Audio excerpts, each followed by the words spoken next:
Hello friends, moja kwa moja kutoka katika kaunti ya Kisii. Eneo hili kwa kweli linajulikana sana kwa kilimo na mambo mengine mengi tu. Katika harakati tu ya kutembea hapa na pale kuona jinsi ambavyo kwa kweli hali ilivyo, nchi ilivyo na rutuba, mambo kama hayo. Natumai inaendelea vyema. Napoangalia tu ya kuelekea maeneo ya kule Rongo. Lakini ni barabara tu ambayo haijawekwa lami, lakini hata hivyo inaelekea katika barabara ya lami. Kwa hivyo leo natembea kidogo tu kuona jinsi ambavyo kando yangu naona kwamba kuna watu ambao wanafanya kilimo tu kando ya barabara, na kwa kweli ni kwamba ulinzi hapa kidogo wizi hapa ni kama hakuna, kwa sababu ukiangalia ndizi ama migomba hii ya ndizi iko kwa barabara tu, mikungu ya ndizi iko kwa barabara tu, na hakuna mtu anaweza kuja kuchukua ama kuja kuiba usiku, kwa sababu angalia ni barabara tu na haijazibwa. Yanasema kwamba there is no fence. Ni katika harakati tu ya kutembea kujionea mambo ya jinsi yalivyo, jinsi ambavyo vitu vinafanywa na kilimo. Hapa pia kuna wazee wenzangu hapa kidogo, pengine naja kutambulishwa. Mzee unaitwa namna gani? Jina lako unaitwa nani? Mimi naitwa Elda Benjamin Uhuru. Benjamin Uhuru. Sasa kabisa na umepiga suti kweli kweli. Bas. Tunatembea kuangalia mandhari jinsi ambavyo yalivyo. Haya, kaza mwendo. Basi mtazamaji, yani baadhi tu ya wageni ambao wameweza kutembea maeneo haya na wamekuja pengine kwenda kumfariji mwenzao. Kwa hivyo nami nakutana nao kwa barabara ili nikasema kwamba pia mimi niweze kuwasalimia mawili matatu jinsi ambavyo ilivyo na mambo ambavyo watu wanafanya katika eneo hili. Vile niko na mzee hapa mwenzangu. Mzee unaitwa nani? Naitwa Elias Mosima. Elias. Toka Machoge. Naam. Na tumekuja kufariji huyo mzee mfariji. Nimekutana na watu wengi tu kwa barabara Na katika eneo hili tuko wapi sasa hapa? Hapa inaitwa Gesero. Gesero. Na pengine ni eneo bunge lipi? Bonchari. Yes. Oh, mbunge hapa anaitwaje? Opore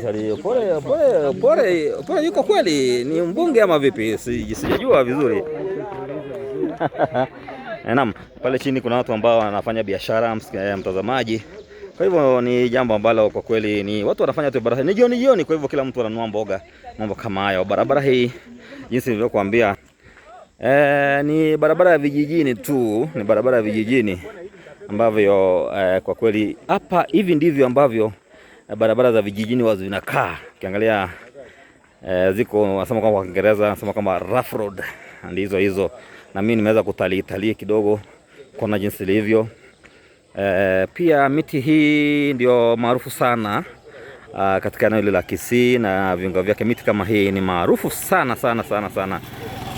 Lakini wanasema kama miti hii kidogo inaharibu ama inaleta ukame ama inanyonya maji sana kwa udongo. Na ukiangalia sana watu wanapenda kupanda miti hii wakiwa wanapanda miti hii kando ya mito. Ndio maana kwamba kuna utafiti uliofanywa na idara ya misitu pamoja na maji nchini Kenya, na wakaweza kusema kwamba kwa kweli miti hii kidogo unyonya maji na mito ya hapa imeweza kupungua maji. Kwa hivyo hata hivyo watu wakaambiwa waweze kukata miti hiyo. Mtazamaji, ningependa kuanza kufuatilia sana pia kujua kwamba je, miti hii ni kweli inanyonya maji ama vipi? Lakini kuna baadhi ya watu ambao waliweza kuikata pia katika sehemu ya mito, mambo kama hayo. Mtazamaji, naendelea kutembea pole hadi katika barabara kuu ya kuelekea Migori, na kisha tuabiri gari kuelekea Nairobi. Vile kuna wanadada hapa wameweza kujiunga nami hapa. Pengine tuanze na huyu profesa, pengine unaitwa nani kwa jina? Naum Kerubo. Na unaona kama unamuunya peremende Naam. Yeah. Pengine shughuli za hapa unatembea ukielekea wapi? Gesero Primary School, where we parked our the flying marine machine. Yeah. Pengine tuwaambie tu about hiyo flying marine machine ni nini, yule mtazamaji pia anaweza kujua. Flying marine machine is a vehicle from New Life SDA Church. Bye. That's the vehicle which brought us to bury our brother, Mzee Ongeri. So you are coming from the funeral service? Yeah, we are coming from the funeral. Now we are going back to Nairobi. So which church was he worshiping? He was in Kibera SD Church. Kibera SD Church, okay. Okay, maybe. Thank you very much. Welcome. Thank you. And hapa Sevijani ya kina dada ambao wanatoka kwa mazishi. Nimekutana kwa barabara tu kidogo kuweza kujua hali ilivyo. Unaona watu hapa ni kilimo. Kuna mahindi lakini huyu hajapalilia huyu hajapalilia. Huyu hajapalilia. Kuna ndizi hapa. Kwambia maeneo haya ya Kisii, migomba ndizi, kuna boma ambayo kwa kweli haina ndizi kidogo. Watu wanakuambia bwana hujafanya utalii ama hujafanya ukulima kunradhi. Naam. Mambo kama hayo. Ndugu yangu jambo, una haraka sana. Niko na haraka. Kimefanyika nini? Unaenda wapi? Ninarudi hapo kwa matanga. Nini kimefanyika? Mbona unarudi? Ulikuwa umeenda kule? Umesahau nini? Kuna kitu nimesahau huko nataka nichukue. Haya kimbia basi. Sawa. Watu sahau mambo mtazamaji. Unajua siku hizi misongo ya mawazo ni mingi. Siku moja mtu anaweza kuwa hata amesahau nguo yake.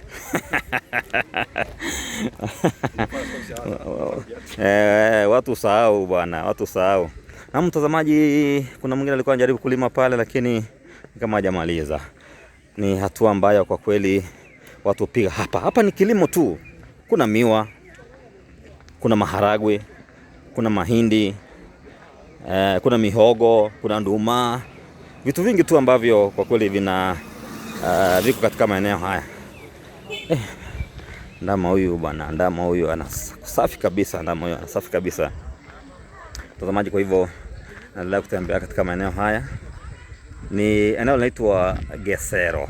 Gesero iko katika kaunti ya Kisii nchini Kenya.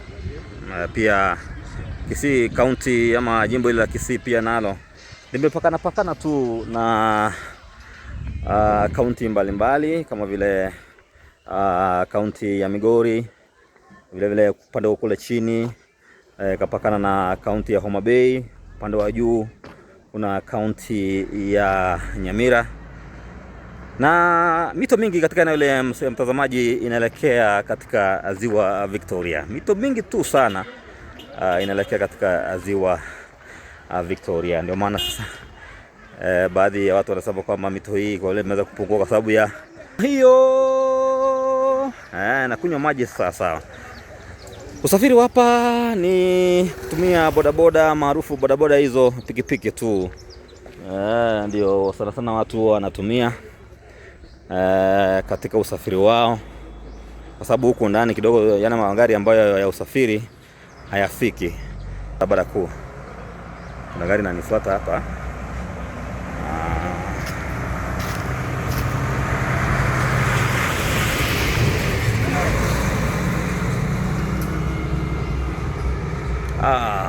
Vumbi kweli. Vumbi.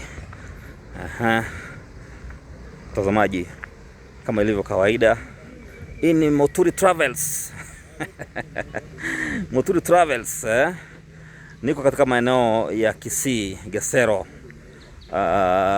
katika eneo bunge la Bonchari. Mbunge hapa simjui vizuri, lakini nitafanya utafiti nijue mbunge hapa ni nani, atuambie kidogo iko namna hii. Kwa hivyo ni kutembea tu mambo ile pia nayo. Na sijui kwa nini, mtazamaji umeona kitu ambacho kwa kweli nimeweza kukitambua kwamba unaweza fikiri pale ni msitu, lakini ndani kuna nyumba nyingi tu, alafu kule ng'ambo kuna nyumba za kifahari sana kuliko ng'ambo hii. Wale hapa hakuna nyumba za kifahari, lakini kule ng'ambo kuna nyumba za kifahari sana. Sijui ndio wale matajiri wa hapa wanaishi ama vipi? Kuna nyumba za kifahari sana kule ng'ambo nyingine, na nitafuatilia nijue kwa nini, pengine mbona hali hiyo upande huu. Sijui kama ni kwa kina walala hoi. Upande kule ng'ambo kuna walala hai. Mtazamaji, nikwambie kwamba ni hivi karibuni tu watu wameanza kujenga nyumbani, kwa sababu tangia wakati ule wa post election violence, yani kulikuwa na machafuko ya baada ya uchaguzi wa mwaka 2027, mwaka 2007, watu waliweza kufukuzwa mahali walikuwa wamenunua mashamba zao nje ya hapa, na ni kabila zote tu ziliweza kuadhirika. Sasa watu wakafanya nini? Watu wakapoteza mali zao, mambo kama hayo. Kwa hivyo tangia wakati huo hadi wakati huu ni kwamba kumekuwa na uimarishaji wa ujenzi katika maeneo ya Kisii na viunga vyake. Jamii pia inajulikana sana kwa bidii, ambapo kwa kweli huwa kidogo inajulikana sana kwa kununua mashamba nje na kuweza kujenga nyumba za kifahari, mambo kama hayo. Lakini tangia mwaka wa 2007 hadi sasa hivi kidogo kumekuwa na tofauti. Watu wameweza kurudi nyumbani kujenga nyumba za kifahari, mambo kama haya. Kwa hivyo ni hatua pia nao nzuri sema kwamba ni vizuri kujenga nyumbani, kwa sababu unapata mtu kule mijini pengine unaishi katika nyumba ya bei ya hali ya juu kama 50,000, mambo kama haya, lakini nyumbani kidogo hauna kitu. Kwa hivyo sasa hivi watu wengi sana wameanza kujenga. Hiyo ukiangalia kidogo huyu jamaa pia amejipanga panga hapo. Amejipanga hapo. Naona kuna wenzangu hapa wameweza kunifikia hapa. Huyu jamaa anakaa John Garang, aliyekuwa rais wa Sudan. Mtu mkubwa John Garang, first born. Ukimwangalia bibi wa 4. Jamaa anakaa John Garang. Na gari lake jo. Haya. Ni baadhi ya magari ambayo ni maarufu hapa. Kwambia ukipiki kuna vumbi kweli kweli. Kwa hivyo mtazamaji, mahali tunapata na kwambia kama niko katika jimbo la Kisii, eneo bunge la Bonchari, na niko katika kijiji kinachojulikana kama Gesore. Ni katika harakati za kutembea kuona kwamba jinsi mambo yalivyo. Watu hapa pengine wanaishi namna gani? Watu hapa huwa wanajishughulisha na nini? Watu hapa huwa wanafanya nini? Kuna kahawa ndio. Na hivi majuzi kumekuwa na tatizo la kahawa na majani chai. Sana upande huu ni kahawa, upande wa Nyamira kuna ndio majani chai. Watu wanasema kwamba kidogo bei hiyo si nzuri, kwa hivyo wameamua sana tu kuweza kung'oa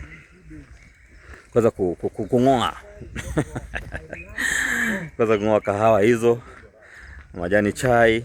Wengine wanang'oa, wanasema kwamba kidogo haiwezekani. Vitunguu kidogo, lakini kwa sababu ya ukosefu wa mvua nadhani kidogo vitunguu havijafanya vizuri vile, lakini tunamwombea pia naye aweze kufanya vizuri. Kilimo si rahisi.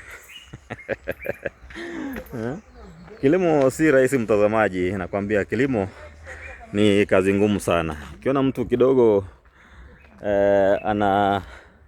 amepata mazao, huyo kidogo amefanya bidii, kwa sababu siku hizi kuna mambo mengi. Siku hizi rutuba imeweza kuingiwa na kemikali za hapa na pale. Kwa hivyo unapata kama mtu kidogo mazao hayatoki vizuri kama ilivyokuwa hapo mbele na miaka ya nyuma.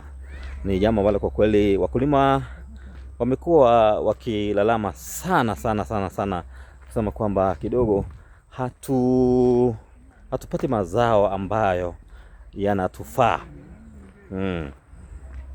Alafu vile kuna ile swala la wale maafisa wa kilimo, yani agricultural extensions officers, kidogo huwa hawafiki tangu kukuwa na ugatuzi, yani devolved government, kidogo waliweza kuzembea. Kwa hivyo wakulima hawana mtu wa kuwashauri. Hawana mtu wa kuwashauri, kwa hivyo unapambana tu peke yako na hali zako. Lakini pia wakulima pia wao wameweza kushauriwa kuweza kuwa na kitu kinajulikana kama kutumia mbolea. Ile mbolea ya tunasema kwamba ni samadi ya wanyama kama ng'ombe, mbuzi, kondoo, kuku. angalau kuweza kutumia pale shambani ili kuweza kurejesha ile rutuba, yani kuneutralize ile kemikali ambayo iko katika udongo. Kwa hivyo pia wanafanya mambo kama hayo. Nimekwambia, ukiangalia mtazamaji pale ng'ambo, upande huu kuna nyumba za kifahari sana, nimeweza kugundua. Kuna nyumba za kifahari sana. Upande huu hamna nyumba za kifahari. Sijui barabara hii ndio huwa inagawanya kati ya matajiri na walala hoi, sielewi. Lakini ni jambo ambalo pengine naweza sema kwamba nitaweza kulifuatilia. Basi mtazamaji, unapoona nimefika katika barabara ambayo ni kuu, barabara ya lami. Upande wangu wa kushoto barabara inaelekea upande wa Migori, Kehancha, kule upande wa Sirare, afu naingia Tanzania. Pia naweza kufisha katika ziwa Victoria. Na upande wangu wa kulia ni kuelekea Kisii, kule Bomet, mambo kama hayo. Mambo kama hayo. Kwa mtazamaji, ni swala ambalo kwa kweli barabara hii iko sawa kabisa, imetengenezwa vizuri. Niko sana kijana hapa mmoja anakula mua. Naam. Pengine kwa majina, ndugu, unaitwa nani? Yom Kippur. Unaitwa nani ndugu? Naitwa Yom Kippur. Yom Kippur. Pengine naona kama unakula mua huu, pengine haya ni maeneo ya miwa ama wafanya nini? Hapa kuna miwa ya kutosha, kuna miwa kutoka Ekerenyo, kuna miwa kutoka Sunekam, kuna miwa, yani Kisii a fertile land with a lot of things to eat. Kuna wenye wanakula avocado, wenye wanakula miwa, wenye wanakula manyabwali, wenye wanakula matoke, yani just eat anything. Kwa hivyo ni kusema kweli kwamba hapa kuna mazao mengi tu yanamea maeneo haya ama vipi? Hapa kuna mazao mengi sana na mea katika eneo hili, yani mchanga wenyewe una rotuba, una kila kitu. Hata nimekula mboga tamu sana. Nimekula mboga gani? Pengine tuambie mboga ni hipi hapa? Nilikula hii yenye inaitwa Black Nightshade. Swahili. Black Nightshade inaitwaje? Managu ama managu. Nimekula spider plant. Spider ni saga. Saga. Alafu nimekula tu nyingi mapigwils na venye nitamepika kwa ustadi wa hali ya juu. Na pia nikakula kuku, nikakula imondo na sundi. Sasa sundi ni nini ndugu yangu? Sundi unaona ni kanungo ya kuku. Tuna ya kuku. Hii nakulanga na mzee kama mimi. Naam. Basi mtazamaji, ni baadhi tu ya wakaaji wa hapa wameweza kunisimulia jinsi ambavyo maeneo haya yako salama. Ni kwamba kama niko katika eneo la Kesore. Kesore hii iko katika eneo bunge la Bonchari, ikiwa ni kaunti ya Kisii, na ni baadhi ambapo kwa kweli naweza kufanya kuona kwamba jinsi ilivyo. Basi tutaendelea na safari naelekea Nairobi, kwa hivyo nitakuwa na kuonyesha maeneo mbalimbali barabarani hadi kuelekea Nairobi. Kuna baadhi ya maeneo ambayo kwa kweli hapa eneo la Kisii na viunga vyake ambayo yana mvutio mwingi hasa katika upande wa kilimo, upande wa majani chai, upande wa kahawa ama kama hayo. Ni kitu ambacho kwa kweli kilimo ndicho watu wanategemea katika maeneo haya, na maeneo haya ya Kisii na viunga vyake yana rutuba ya hali ya juu, ambapo kwa kweli vitu vingi vinamea tu kama kawaida. Na yatakuta serikali kama vipi? Na pia kwa kweli maeneo haya ni maeneo yaliyo na rutuba, pia yana rais aliye na rutuba wa hali ya juu, anayejua kuweka mikakati, aliye na msimamo mkali sana. Rais atoke hapa ndugu yangu. Rais atoke hapa. Anatoka eneo la Kisii. Nimesema anatoka eneo la Kisii. Rais atoke hapa. Anatoka eneo la Kisii, eneo pana la Kisii. Rais wa nchi. Rais wa nchi mwaka wa 2027. Sema rais mtarajiwa ama anayewania uongozi. Rais wa nchi. Wanasiasa tu, ni mambo ya siasa. Huyu jamani mwanasiasa huyu. Rais wa nchi. Huyu jamani mwanasiasa na mambo mengi sana ya siasa huyu. Rais wa nchi. Hebu tuambie sasa hapa ziko namna gani? Siasa hapa ninasikia tu ni Matiang'i. Wale ambao sasa hivi kutakuwa na uchaguzi mdogo by elections. Wale walio na tiketi ya Matiang'i tayari washaanza kushona masuti ya kuapishwa kwenye mabunge ya kaunti mbalimbali. Naam, kidogo mtazamaji, pia nimekutana na jamaa hapa ndio kwao. Jamaa, tuambie nini kizuri hapa? Hapa kwanza kitu kizuri ni kwamba tunafanya biashara. Naitwa Michael, mimi ni mkazi wa hapa Bonchari. Na kuambia Bonchari ni kuzuri kwa sababu ya tuko na biashara mbalimbali, tuko na miwa kwa wingi, pia tuko na ndizi ambazo tunauza. Kile tunahitaji tu labda tuko na processing plant ya ndizi so that to add value. into our matoke ili tuweze kuwa na biashara. Lakini hapa watu pia ni watu wa amani, ni watu ambao wanakaribisha hata wageni. Nilisikia kwamba mnang'oa kahawa. Shida ni nini? Unajua sasa ni bei. Unajua sasa huwezi panda yule mmea ambayo ukienda pale sokoni bei yake iko chini, inaweza kukuletea hasara. Kwa hivyo inabidi sometimes unabadilisha ili uweze kupanda ile chakula ambayo itakupatia faida kama mkulima. Sasa ndugu yangu. Asante. Basi, na mtazamaji, ni baadhi tu ya wakazi wa eneo hili. Magari yanakuja kweli kweli, barabara safi kweli kweli mtazamaji. Barabara